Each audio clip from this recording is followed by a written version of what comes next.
ഞങ്ങൾ ഇന്ന് എല്ലാവർക്കും കൂടെ ഓഫായിരുന്നു. അപ്പോൾ ഓഫായപ്പോൾ ഞങ്ങളെല്ലാം കൂടെ പുറത്തോട്ട് ചെറിയൊരു ഷോപ്പിങ്ങിന് ഇറങ്ങിയതാണ്. ഞങ്ങൾ എല്ലാവരും തന്നെ കൂട്ടുകാരെല്ലാവരും ഉണ്ട്.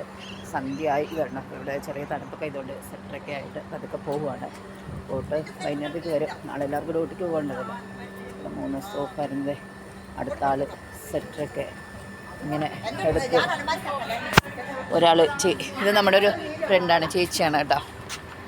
കേട്ടോ ചേച്ചി ഞാൻ ഇതേ ചിന്ത സെറ്ററൊക്കെ എടുത്ത് റെഡിയായിരിപ്പുണ്ട്. തണുപ്പാണ്. ഇത് കണ്ടോ, അനിത സെറ്റർ ഇട്ട് റെഡിയായിട്ടിരിക്കുക. പിന്നെ ബാക്കി 2 ആൾ ഓൾറെഡി സെറ്റർ എടുക്കപ്പേ, 3ാമത്തെ ഒരാൾ സെറ്റർ എടുത്ത് വന്നു. ഇനി ഒരാളും കൂടെ വരാനുണ്ട് കേട്ടോ. അവനും കൂടെ വിളിക്കട്ടെ, അവനും കൂടെ വീഡിയോ എടുത്തിട്ട് ഇതാക്കാം കേട്ടോ. അതെ ഞങ്ങൾ പോവുക. അപ്പോൾ പോയിട്ട് വരുന്നല്ലോ. ഒരാൾ ടിക്ടോക്ക് എടുക്കാനുള്ള തയ്യാറെടുപ്പില്ല കേട്ടോ. ടിക്ടോക്കാണ് ആൾക്ക് പ്രധാനമായിട്ട്. അപ്പോൾ അത് എടുക്കാൻ തുടങ്ങുവാണ്.